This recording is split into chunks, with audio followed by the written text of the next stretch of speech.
Service advisor pay discrepancy. There is a huge gap with how much a service advisor gets paid versus how a technician gets paid. I know it's two different jobs and it may not be as fair to compare, but the amount of education and experience and training that a automotive technician has to complete and do for himself daily, and we'll get into that after this.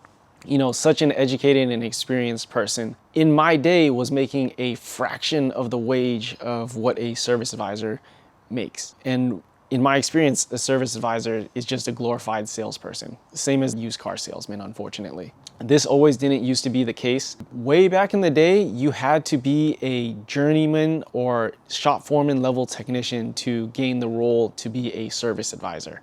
Basically, you had to gain the knowledge and experience to, let's just say, know what you're selling. Fast forward to modern times, I'd say especially in the 2000s, it's a 180. To be a service advisor, you just need to know how to sell a product and or service. You do not need to know anything about cars. A case in point, at the last dealer I worked at, there was one guy who used to be a Comcast salesman, had no idea about cars, but to his credit, he was a very good salesman. Service advisors don't need training. You are a salesman. One thing I can compare this to, I heard a dealer car salesman say to another one time that the more you know about cars, the worse car salesman you are going to be. Take from that what you may. Remember that service advisor from Comcast? Probably the most unprofessional person I have worked with in the automotive field. Uneducated, probably just had a high school education, but excellent salesman. Again, technician and service advisor, we're comparing apples to oranges, but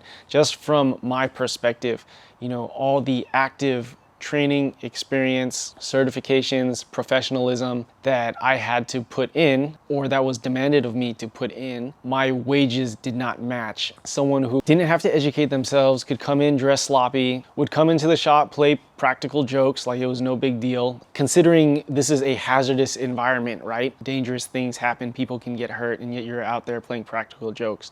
But he could sell product and service very well, which made him untouchable. I personally don't agree with that. Respect your trade, be a professional.